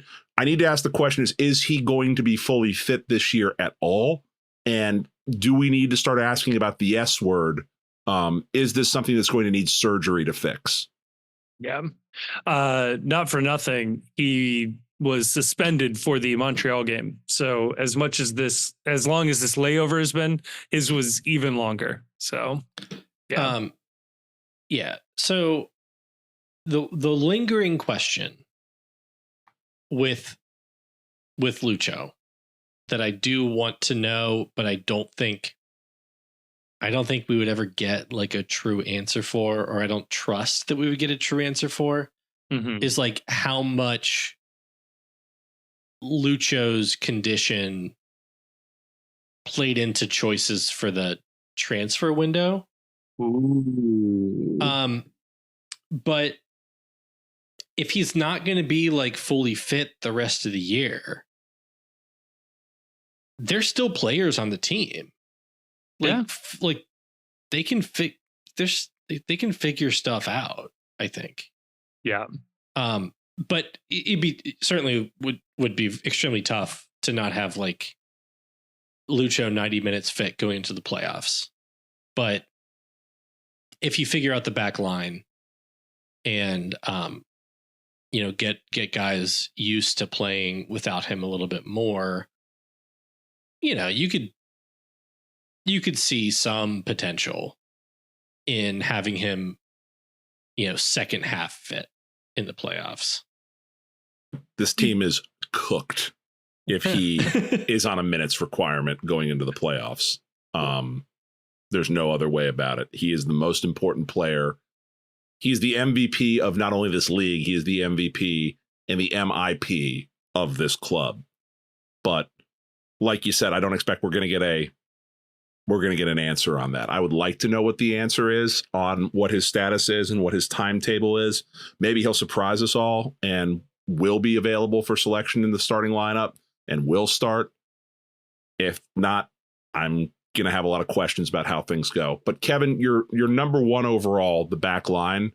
That is number two for me. Nothing is more important than Lucho for this team. But at this point, we talked about it earlier. You got to be on watch for if Teenage shows up. And if he shows up, he should start. There is no, even Teenage knowing about half of what this team is doing or on no training reps with this team. He's an MLS veteran. He's played in this league before. Presumably he knows how to watch film, and presumably they've been showing him and sending him what their game plan is so that he can watch this while he's at, international duty. If he makes it here, his flight lands on time and he gets a good night's sleep, even if he gets a mediocre night's sleep, he should be the starting center back on this team. Yeah. I would liken it to like when an orchestra has like a guest player. It's like, oh, you got Long playing piano with the orchestra. Does he know anybody else in the room? No. Has he like practiced with them? Not really. Does he know how to play the piano? Yeah. He does know how to do that. Are you asking him to play the piano? Yes. Here are the instructions. Go. Look, if the current NFL leader in touchdown passes, Baker Mayfield, if he could show up for the Los Angeles Rams and play quarterback a few years ago with one day of practice and not knowing the playbook, I think Teenage is going to be okay playing center back. If Baker Mayfield can figure this out, Teenage can figure this out. Yeah, I think I'd agree because if it's not him, I think it's Awaziem in the middle and Powell and Yedlin as our center backs. Jesus Christ. What about Keller? Or Keller? You would have to be Keller. Would it have to be? Okay, so what do we want to see at center back versus what do we think we'll see at center back? What I want to see and what I think we're going to see is one and the same, and I think that's going to be Chido in the middle, Teenage, usually a right on the right side center back. I think he's left. He's left center back. So Teenage on the left, and then I would probably say Yedlin as the right center back. I'd flip him and Powell. I'd put Powell as the center back and Yedlin as the then I would have Powell playing the wing, right? And then I would have Orishano over on the left hand side, and then you have Yamil Assad come in later in the match, and maybe move Orishano into a more aggressive position or a more forward position. I just realized I was sort of assuming Acosta isn't playing because I would have Assad on the left and Orishano centrally up top somewhere. I'm gonna if Acosta's starting. Yeah. Okay. Well, let's talk about the rest of the lineup later. Yeah. I'm talking about the three center backs. So for me, what I want to see is Hadebe, Awaziem, and Keller left to right. I'd pull Keller out later, move and either move Yedlin in or replace him with Powell. But I want Yedlin starting the game at right wing back. I do not want Yedlin starting the game at right center back. Yeah. So my choice of Keller there is based on wanting Yedlin starting at the right wing back spot. Who are you putting at left wing back then in this? Well, if you want to go there, I do. I am thinking it depends if Acosta starts or not. Mm-hmm. If Acosta starts, I'm starting Orishano left wing back. If Acosta doesn't start, I'm moving Orishano up. Yep. To Part of the sword. Probably his. Well, it depends if they go sword or two, but probably up into Acosta's spot. Yeah. Then Assad on the left. The problem with Keller on the back for me is that with Teenage coming in right off the plane and taking over, I would think, just thinking along with how Noonan likes to operate, I would think that he would want the veteran experience of Yedlin on the back line as sort of a organizer and someone, he's not going to find himself out of position versus, maybe Keller slightly more inexperienced. Maybe he's made a few more mistakes this year. I would think that would be the more conservative play if Teenage is available and is in fact put into the starting lineup immediately. I don't hate the idea of Keller starting and then having Yedlin in his natural position. I'm just thinking in terms of like that at that point, then it's what you've got Chido, who's been here for about a month. You've got Teenage, who's been here for about a week, and you've got Keller, who rarely plays. The way I think about it is, if you move Yedlin to right center back, you're creating two positions of vulnerability with Yedlin at right center back and Powell at right wing back. If you keep Yedlin in his strongest position, is Keller the best right center back? No. But has he shown that, like, if he has a good game, he can pull out a shift for at least, 60, 65 minutes? I think so. And just kind of hope that he has a good day. Yeah. And then you can at least, but also you have Yedlin in his stronger position, able to communicate with him and try to like help him out. Yeah. That's the approach I'm taking. I totally understand if we end up with both like some combination of Powell and Yedlin on the right there. Like, I don't think that's a product of like bad thinking either. I think you're rolling the dice, and it's like, am I banking on like one guy to have a really good day, or am I banking on like multiple guys? I guess a lot of this to too, like have a really good day. A lot of this too depends, I guess, on how Noonan and the coaching staff views this match. If you needed to win this match, I think there's a lineup you roll out that looks different than we're just here to get our point and move on. And if you're just looking to get your point and move on, maybe you do put Keller in there and you play a lot more compact. You tell Yedlin to not stray as far up the field, that we're going to play more conservatively. We will look to take chances when we can, but we're not going to try and play beautiful football. We're not going to look to possess. We're not going to overly high press and extend our lines. Yeah, maybe there's a way that makes sense. I would be curious to know what the mindset is going into this, because I think that there's a lot of unknowns, and with the unknown, with what you're getting from Lucho, with the unknown, what you're getting from the back line, this doesn't strike me as a match where I foresee an aggressive game plan and an aggressive approach to this game. I think I think it's tough. I think there's tough lineup choices.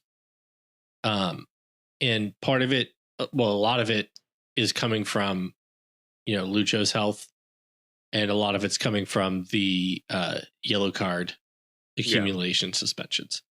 And, I think there's going to be people after this game who are going to complain about the lineup choices. And like, you're going to, like, if the game goes poorly, you're going to be frustrated with some, player performances. But man, like, I think it's going to be, unless Noonan does something like really wild, it's going to be tough for me to like really criticize lineup choices. And if he does you are making like every choice has trade-offs, and they're big trade-offs. Yeah. And if he does something crazy, I'm not like, to a certain extent, yeah. Right. If he goes to like a back four, and he does like, and it doesn't work, I don't care. Like this team, like the Shield is done. We're done with Supporters Shield. And honestly, said it before, I'll say it again. My position on this has not changed. I'm just not as fired up about these Hell is Real games until we win one with some stakes or we put a star over the badge and we can start talking and comparing trophies. But for right now, will it suck if we lose to them? Yeah, but like losses always suck. But at this point, what this team needs to do is it needs to find itself. It has to find its identity. They won 4-1 against Montreal in the last time we saw them. They need to figure out what they're doing. And that means they need to figure out what their striker rotation looks like. They need to figure out what Teenage looks like when they get him in there. They need to figure out what the hell they're doing with Orishano. Like, is the optimal way for him to play as the left wing back, or is that inverted winger setup better for him? I don't know. This team still, for this being this late in the season, this team has a lot of questions about what the best way to deploy the talent it has on the field. So if Noonan wants to get wacky and play a back four or play a diamond midfield or change up the striker rotation or do something a little different with how they're deploying, Pavel Buka or whatever, I'm here for it, because the time to figure all this out is now before the playoffs start. Yeah. I mean, I do want to see, not to like flatter myself because I'm extremely stupid, but like, I would hope that that I'm able to like kind of like at least track the thinking behind like what they were trying to see or what they were trying to do. But yeah, I'm with Chief that like, if we see some crazy formation and it doesn't work out, or it works. So if it doesn't work out, I'll just be like, fine. Cool. Like never do that again. This was crazy. Like this was a crazy circumstance to be in. And if it does work out, I'm also going to probably say like, gotta hope that this doesn't just become like the thing we do now. Nope. Just because it like worked out one time, Oh, really? We've never seen that before. So what I think I would like to talk about is let's try to construct. I mean, you can say no, and we can just cut this. But let's try to construct like our ideal formation. Okay. With and without Lucho starting. Okay. And let's stick to like the 3 center backs, like the typical structure. All right. So Kevin, you lead off. I'll throw it out there. And we'll do consensus for it. Let's not all like do our own. We'll do consensus. Roman Celentano in goal. Who says no? Controversial, but sure. Some corners of the fan base would like to see something else, but I don't think you can. I think from left to right, if he's available. So let's do this with Lucho first. With Lucho. Okay. If there is a Lucho Acosta, I'm going to include the wing backs here as I go left to right. Luca Orishano is the left wing back if Lucho Acosta is healthy. Yeah? Yeah. Yep. Agreed. Hadibi is our left center back, assuming he's in the country, visa free and clear, and the coaching staff trusts him enough to start him. If he gets off the plane like before whatever the game time is Saturday. 7:09. I'm willing, like, get the motorcade, get the police to escort him from CBG. I don't care. Get him to the fucking stadium and get him in the lineup. So we'll assume he is able to play and therefore start Awaziem in the middle there. And maybe we have convinced Chief, or maybe we can just outvote him and say Alvis Powell is your right center back.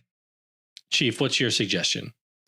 I'll drop Keller because I know you're not going to say him. I'm going to say it's DeAndre Yedlin in front of Powell. I could be convinced to go the other way around. So this is our preference, right? Here's my argument. So I'll go with Powell. But okay, say your preference. I don't hate that. It's going to be Powell for our consensus choice. The argument for Yedlin, in addition to everything we've already said, is that because he offers more going forward, he ideally is able to pin back Columbus's left back and You left mean the side argument attack. for Yedlin as a right wing back? As a right wing back is to help keep the balance there. Yeah, there's no doubt that he would be someone that they would be more worried about going forward than Powell. And if you're going to bunker to a certain extent in this game, you've got to keep him honest. Yeah. I also think the drop off from Yedlin to Powell at right wing back is larger than the drop off from Yedlin to Powell at right center back. I'll agree. In fact, I'm not sure there's a drop off. Ooh. At terms of center back? In terms of right center back, yeah. Yeah, I'm not going to disagree with that. I might disagree with that, but I'm going to move on. Any disagreement with Wobodo and Buka in the midfield as our deep liars? No. No, Chris Albright, in his infinite wisdom, decided that they are only midfielders. So, yeah. Yeah, no Malik Pinto arguments here or anyone else. Okay, so then again, assuming Lucho Acosta is healthy and starting in this particular lineup, he will be ahead of them. This is where it gets really fun. I'm going to say we go with two strikers up top, but yes, this is where let's first talk about. Do we go to? I agree with Kevin. Two strikers. Two strikers. Hey, there we go. Is there any disagreement that one of those two strikers is Kevin Kelsey? As long as there's not like another issue with minutes, no. Kevin Kelsey, if the minutes issues are past Kevin Kelsey should be starter position number one for the remainder of the season. This is striker. Yeah, let's talk about this. I feel like I missed some of this conversation. So it's my understanding there was speculation that he was on a minutes cap.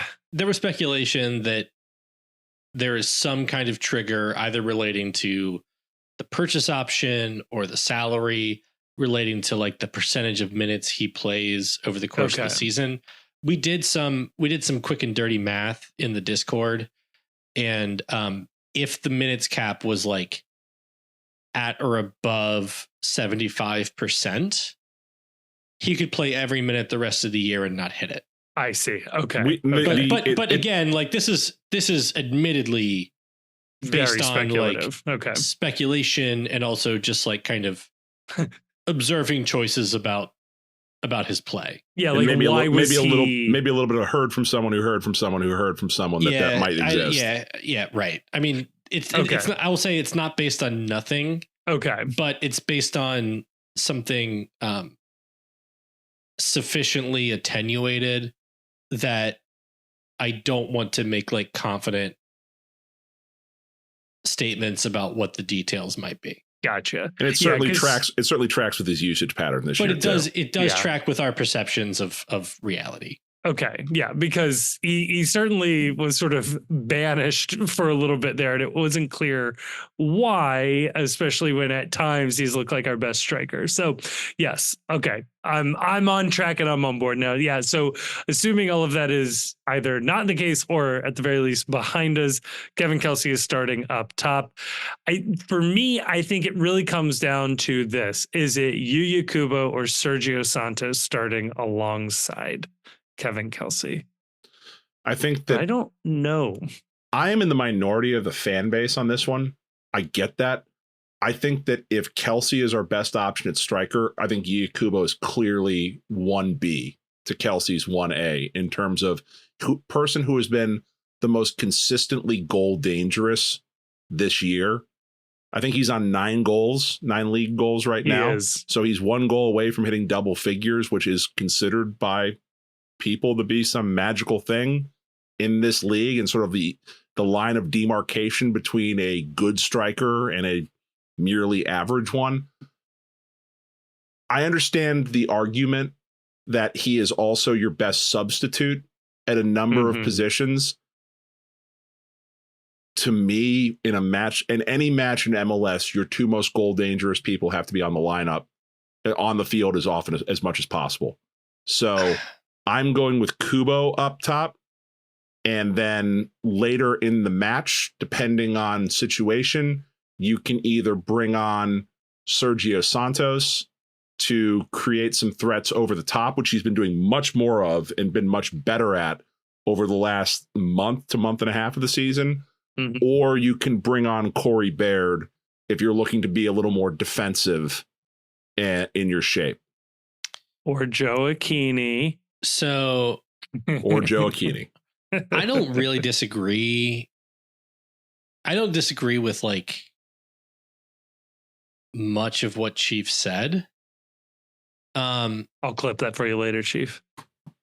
But Victory is mine. Except for I do think that Kubo's value as a fresh sub where you might situationally need him is I think the kind of like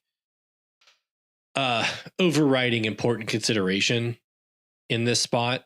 But I also think that Santos is too valuable as somebody to provide you verticality late in the game when he has fresh legs as well. So what I would go with is Joe Aquini. And like I don't feel super strongly about this choice, but I think they need to know what. I think they need to know what they have with him. And if you're thinking that this guy, if you have any thought that this guy might be somebody who could earn a starting position or significant minutes in the playoffs, you have to give him the opportunity and see what he can do with like kind of a consistent run of minutes. And so that's where I'm going with that. But I'm not going to lobby super hard for it. I'll be honest with you. My issue with Joe Aquini is, number one, I don't think he's looked very good since he's joined here. Now, part of that is he just got here. So I'm going to cut him some slack on that. Number two is this isn't a great situation to evaluate him, I don't think. You're going to be playing a lot of people in the back line out of formation. I think it's going to be very defensive minded for how they play to cover for a lot of these missing pieces on the back line. And so if Joe Aquini has another game that's not great, you're going to say probably it's because it wasn't a game that was conducive to generating a lot of scoring opportunities and generating a lot of chances. I think that you probably do have to play Joe Aquini. Maybe, I don't know. They brought him in here clearly because they struck out on a lot of other stuff. He's not going to be here past December, no matter what happens. So I view him as kind of like found money. If he's good, fine. If he's not, you're not really out anything either for what you've done. So there'll be opportunities, I think, to get Joe Aquini involved.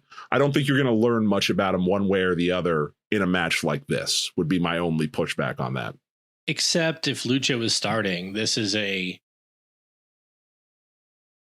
playoff kind of match. Yeah. It'll be a similar situation to being in the playoffs. If it's not Columbus, it's Miami, who's a better attacking team. And so even if we have our first choice defense, it could play out very similarly, right? So just a question to the two of you then. Set aside Kubo's value as a sub. Man for man, who do you think is a better option at striker, Kubo or Joe Aquini? Oh, I want Kubo up top, to be clear. I'm on you want Kubo up top? Yeah, I was just helping the argument. All right. Well, like I said, I'm not gonna like really kind of stand my ground on this. So looks like we're going Kubo and Kelsey up top. Can I throw a weird one out there for you? Again, assuming. Well, there's an argument for it. We had our most success post Miazga when those two were starting. I was actually going to go even weirder. I was going to say, with Acosta starting, Assad at left wing back, and just put Orishano up top. Fuck it. So I don't hate it, but we already had consensus on Orishano at left wing back, and I feel pretty good about that. I was actually thinking put Assad at striker. No, I was thinking for the formation without Lucho. Yeah. That Orishano plays up top. Yeah, because I was also thinking a really dumb thing where Assad is just Lucho and we keep everything exactly the same. You just plug in Assad there.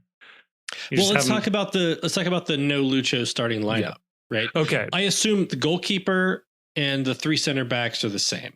Yes. And therefore the right center back. Therefore, will be the right same. wing back is the same.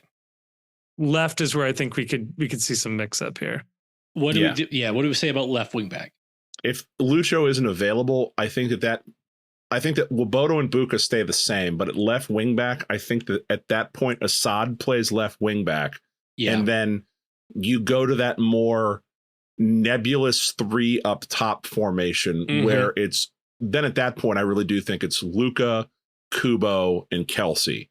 And the Luka and Kubo specifically sort of trade throughout the match who has the attacking mid responsibilities and who is staying further up top as the goal scoring threat along with Kelsey. I think that formation makes a lot more sense, and you give some positional flexibility within those 3 players right there.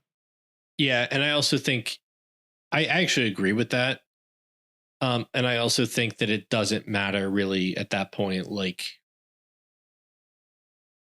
whether you have 2 up top or 1 up top. I think it's more, these are your attacking 3. And sometimes Luka will drift high. Sometimes Luka will drift back. And you give him a lot of freedom to make choices. Now, I do think this is probably worth bringing up here. So against Montreal, Acosta did not start, and admittedly, Yedlin was out, suspended. But I'm going to ignore the center backs for a second. This is how Noonan lined up his team, and I could honestly see this being exactly the case again if Acosta is out. It was Orishano at left wing back, Alvis Powell at right wing back, Woboto, Buka, Kubo, Joaquini, Kelsey. They trusted them. Again, Montreal's a little different, but that is who Noonan trusted to get that win. And it was successful. Ish. I mean, 4-1 is pretty successful. Yeah. Yeah, I hear you. I would go what we described.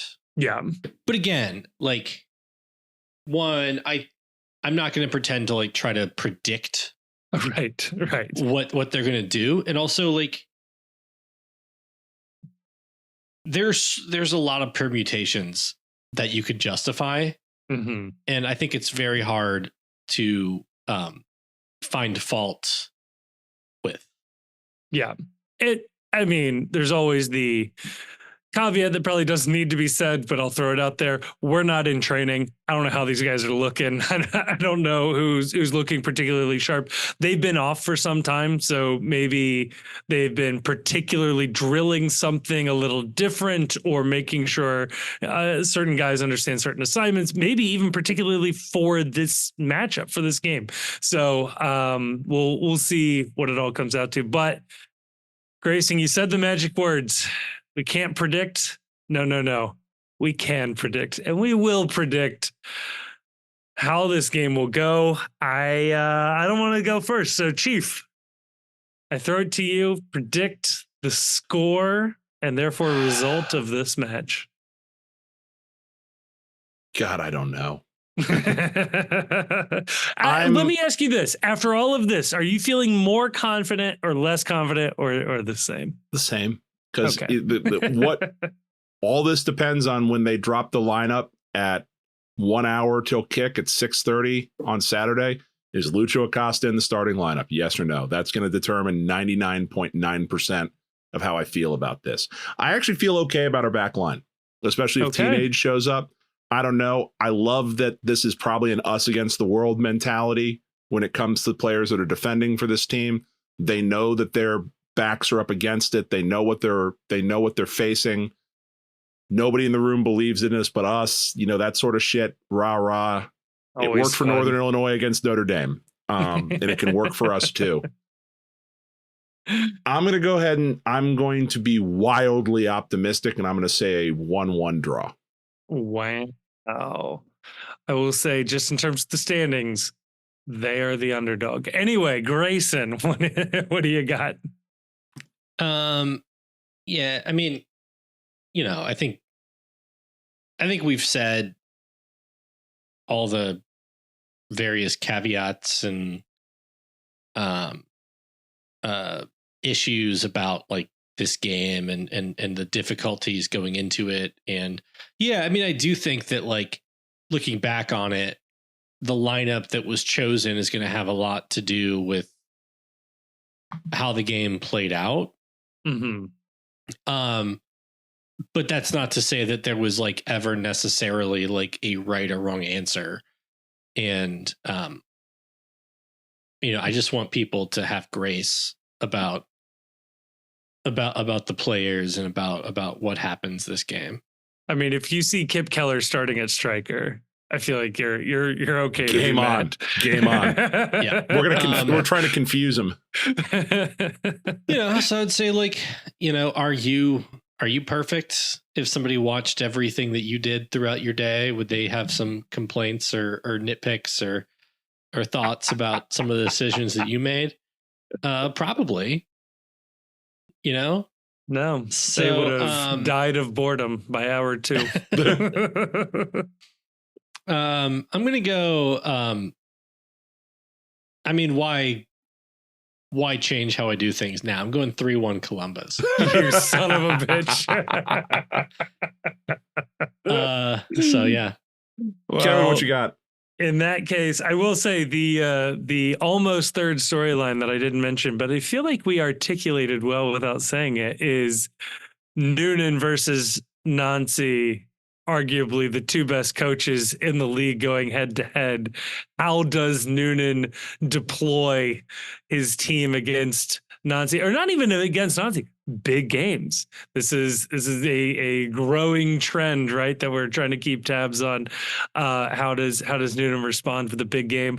I'm going to say with a resounding, nail-biting victory of a 2-1 victory for the FC. A late game winner from Isaac Atanga. Yes. Harris Madunginen running in off the sidelines. Lucho Costa game winner. There you go. Boom. Joe Keeney game winner would be really fun though. Right, Chief would have to eat a lot of crow. Yeah, here's a second secondary prediction.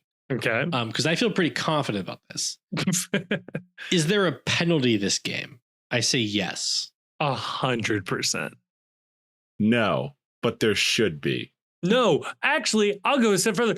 There will be 2 penalties, one called against each team. No, there will be a penalty called for the FC that is wiped out by VAR. Oh, that's good. That's good. Yeah. I was just thinking the league needs to punish Nancy for his international break. Because bad things never happen to bad people. Like, no, that's I know I wasn't on the episode for that, but just real quick, he was wrong. Okay. They fucked it up. And if they want to act like the rules screwed them or the league screwed them, I'm going to need to see like an explanation of like why they called everybody up when they called them up. Yeah. And then also like what specifically was requested of the league and or the Players Association, and when that request was made. And like, why not just sign somebody to a first team contract? It seems like they have roster space, or you can sign a free agent to your second team and then loan that guy up. They had so many options. They just chose not to do it. I just think they fucked it up, and then they wanted to blame the league rules. Well, the fact is the league rules in this case, at least some of them are part of the CBA. And, I'm going to pick the side of labor. Nice. They negotiated pretty hard for that contract. It's pretty detailed.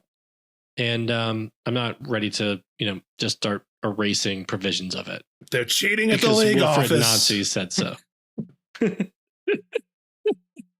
Yeah, I had read after the fact that potentially they were denied because they have an open senior roster spot. So they can add free agents right now. So there you go. Well, Chief, it's a hell of an episode. Hell of an episode. Firmly intended there.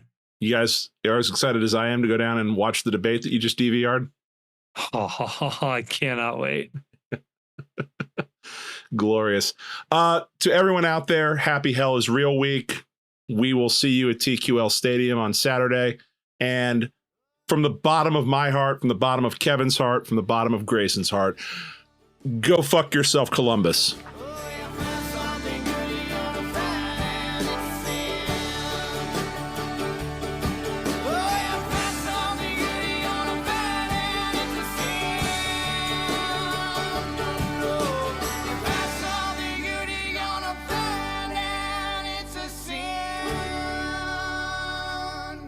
Thank you so much for listening to this episode of the Cincy Postcast. It is a production of The Post Cincy. You can check us out at thepostcincy.com or just click a link in the description to check out some of our written work. It also has links to our social media accounts across all sorts of different platforms, including YouTube, where we are trying to do more and more video content. Please, dare I say it, like and subscribe and leave a comment.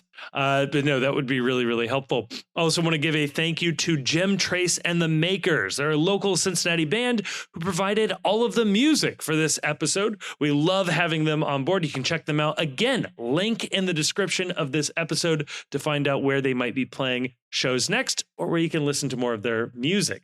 Also want to give a massive, massive thank you to the awesome and very attractive patrons over on Patreon. It is a voluntary subscription that people take out with no real promise of anything extra that keep this show afloat. And we are so, so thankful to those of you that have decided to take that commitment.